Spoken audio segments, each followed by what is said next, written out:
A gentle rain had just begun to fall in downtown Asheville. The streets, slick with water and lit by the golden glow of street lamps, gave the entire town a quiet, cinematic charm. Shops were closing, people were hurrying home, and in the midst of it all walked a girl. Her name was Aria. She wore a simple white dress with a blue denim jacket and velvet bracelets that clinked softly as she moved. Her long brown hair, damp from the drizzle, clung to her neck. The wind tugged at her scarf as she wrapped her arms around herself. "Great, Aria," she muttered.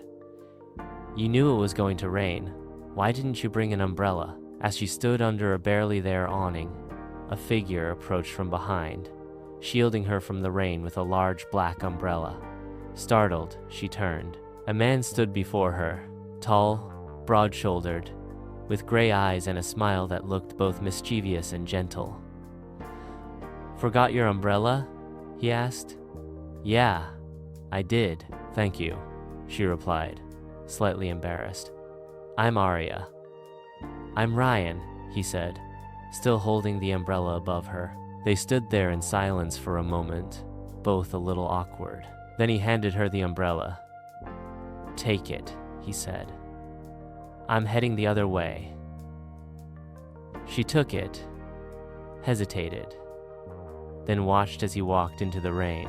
Only later did she realize that she had her own umbrella tucked in her bag the whole time. Why did she let him walk away? The memory of that moment stayed with her. For days, she wondered if she'd ever see him again. Fate, however, had other plans. 3 days later, Aria's scooter broke down on a dark street near the outskirts of town. Her phone was dead, and it was already past 9 p.m. 3 men began circling her, throwing lewd comments and mocking her distress. Panic rose in her chest. Then she heard the roar of a motorcycle. Out of the darkness came Ryan, the same calm face, now fierce with determination. He got off the bike and stepped between Aria and the harassers. Within seconds, he'd scared them off.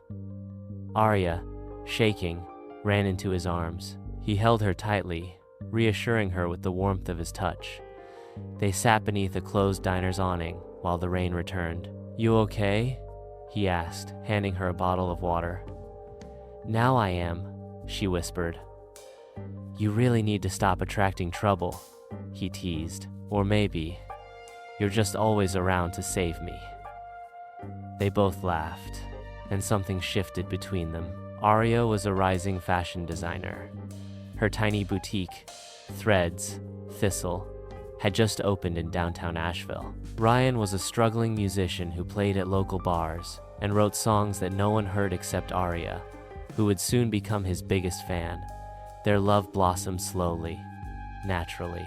They explored Asheville's art district, hiked in the Blue Ridge Mountains, shared grilled cheese sandwiches at the same cafe every Saturday. 2 years passed like a dream. Ryan's career took off. A viral video of him performing one of his original songs brought attention from indie music labels. Aria's boutique was featured in a major southern fashion blog, and her clientele grew. Everything seemed perfect. Then came the night Ryan took Aria to meet his family. His parents lived in a grand southern-style house on the edge of town. It was all white columns and manicured lawns, beautiful, cold, and judgmental. At first, they were polite, but Aria noticed the glances, the subtle jabs. When Ryan stepped outside to take a call, his mother leaned in. "You're sweet, dear, but you're not his future." Aria's world shattered. She excused herself and left, tears running down her cheeks. She didn't explain anything to Ryan, just silence. The pain of being told she wasn't enough haunted her. That night, she returned to the same corner where they had first met under the same street lamp.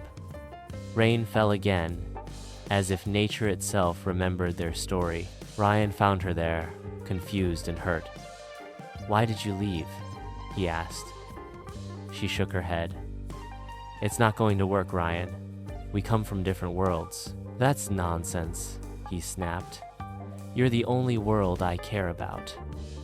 "I'm done," she whispered, holding back tears. "I don't love you anymore." He stood there in shock as she turned and walked into the rain. Time passed. Aria threw herself into her work. But something was wrong. She began forgetting things. First, little disappointments, dates, where she put her keys. Then it worsened. She got lost on her way home. She forgot her boutique's opening hours. One day, she forgot her best friend's name. She visited a neurologist. The diagnosis came like a death sentence. Early-onset Alzheimer's. Only 27, and her memories were already slipping away. Her life, her love, everything, fading. She made the most painful decision of her life: leave Ryan for good. If he saw her unravel, it would destroy him. Better to let him think she stopped loving him.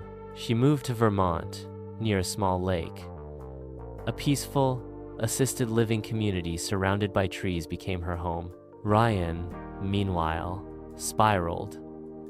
He searched for Aria, called her boutique, visited her friends, but no one knew where she'd gone. Until one day, he ran into her younger sister. She told him the truth. Ryan dropped everything and drove straight to Vermont. He found Aria sitting under a cherry blossom tree, sketching something on a pad. Her once expressive eyes were now distant, vacant. "Aria," he whispered. She looked up.